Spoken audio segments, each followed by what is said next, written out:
welcome to the Crazy Town Podcast. I'm Jonas. I'm TNT Don. I'm Mike the Explosive One. Let's crack into another one. TNT,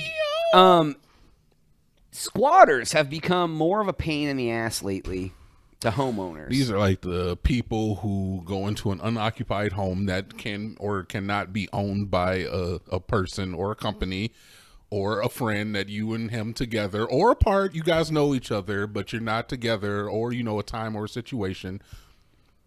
Yeah, and then they just go in and say it's our house now. Yes. So like, I don't quite understand how you can get away with this. Like, you just go into an empty house and be like, it's mine. It takes a different type of person to do that, you know? And then you're just like, you got to like go through the whole eviction process. Like, why can't they just remove them when they don't live there? I don't understand. Well, I mean, there's a law called squatters' rights, and it's to protect people. So like, you just be homeless, find an empty, like, grandma goes out for lunch, you just go inside, be mine now. And like, what's grandma got to kick you out? Yeah. They have to like go through the legal process, man. So you're never supposed to leave the house? No, it's not about not. It's not like we could go to work, come home, and there's like people here, and we're just like, oh shit, now I gotta go to court. No. They just wait for you to leave and just walk inside my house now. Yeah, like a lot of times these people go through the processes of like having their mail rerouted, and they have to be there for like a certain amount of time. Like if they're paying for utilities, in some cases they're keeping like utilities on. I doubt that happens. So honestly. in Illinois, These people are. There trash. was alleged squatters, Charmaine Powell Gillard and boyfriend Cordero. He doesn't have a last name. He's like Shantae, like Jack Hay. He's like Prince. Claimed they had purchased. They claimed they had purchased the home by this person. Mm-hmm. So they showed the police a mortgage document, but the county officials could not find the one on record. So basically what they said was like they need to go to civil court because they're like, we have a mortgage document, we own the home. They frauded up a doc. Basically it was like Dr. Seuss said, I own this house now, held it up. I mean, that takes some ingenuity. Okay. Yeah. It says, so the guy said the police told me they couldn't do anything, and then they said, I'm not going to leave. So it says we called a couple of friends and we all stayed overnight in the house with the squatters. So the guy who owned the house decided that him and his friends were going to come start staying the night in the house with the squatters to make them uncomfortable in their own squatted place. Okay. Look, I like where this is going. This is a tactic. Yeah, it said Velasquez, his wife, and several friends spent the night in air mattresses in the home's living room while the couple stayed in one of the bedrooms. It says, at one point, they've got to leave. They've got to get tired of just being on the property. He owns the property. It's his house. Yeah. So it says, after a tense standoff, Powell, Gillard, and Cordero allegedly demanded $8,000 to leave the property. Oh, yeah. Okay. So they're like, give us $8,000 and we'll leave. Yeah, let's just go to the ATM. Yeah. And then they leave and they're like, my house. Yeah. So what they ended up doing was they ultimately paid them $4,300. Insane. For a cash for keys agreement. It says, we didn't want to give them the money, but we heard really bad stories about squatters taking owners' property for 6, 8, 10 months, even a year. So it said they later learned that Powell Gillard was the same woman arrested and charged with multiple offenses, including burglary, forgery, criminal trespass, and obstruction of identification after a squatting in another Chicago home like a year before. Huh. So she's a pro squat. Yeah. Like, yeah. I mean, look, I, for one, think there needs to be a revision on squatters' rights because I do not understand necessarily who it's supposed to protect, but I know it is put there for somebody's protection. But there are cases like this one here and like a few we've been hearing throughout the years where there needs to be protection for these homeowners, man. It's hard enough to get land and a home in this country as it is, especially in these hard economic times, man. The last thing I want is that if I purchase something, somebody to take it, say that it's theirs because it's been in their possession for a month. That's insane. Absolutely insane. I'm trying to look up right now like what the original purpose of it was. The original reason for squatters' rights in the U.S. stemmed from the westward expansion and the need to facilitate land settlement in the absence of a clear and efficient government system for land distribution. So it's like a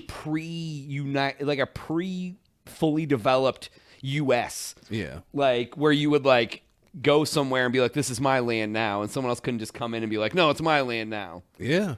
Yeah. Yeah. And I mean, that makes sense. That makes sense. It says squatters who occupied and cultivated land without legal title often pushed westward, establishing settlements and improving the land. While their actions were technically illegal, the vastness of the frontier, like in like the expansion of the country, is what. Yeah. So like they're using like a an 1700s law, like. The world has been developed. All the world, somebody owns all the shit now. Ew, that's disgusting.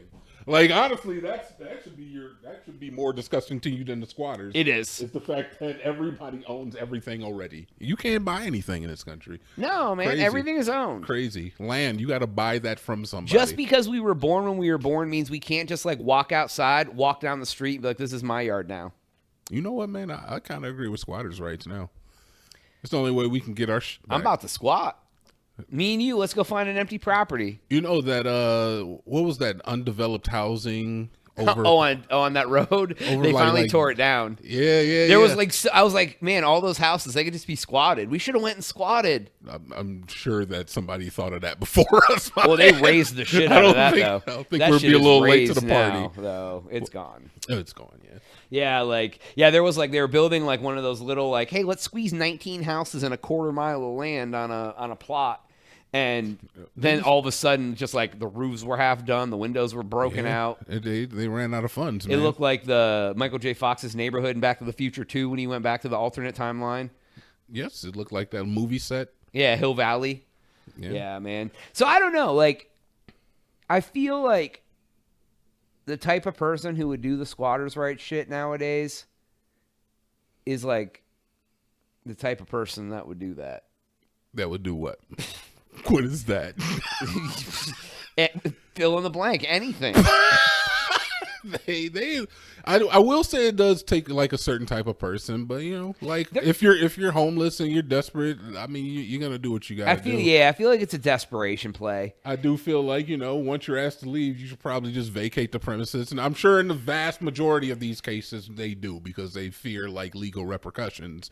But to be like that person that's just like obstinately standing in somebody else's living room, like, I'm not leaving, you leave.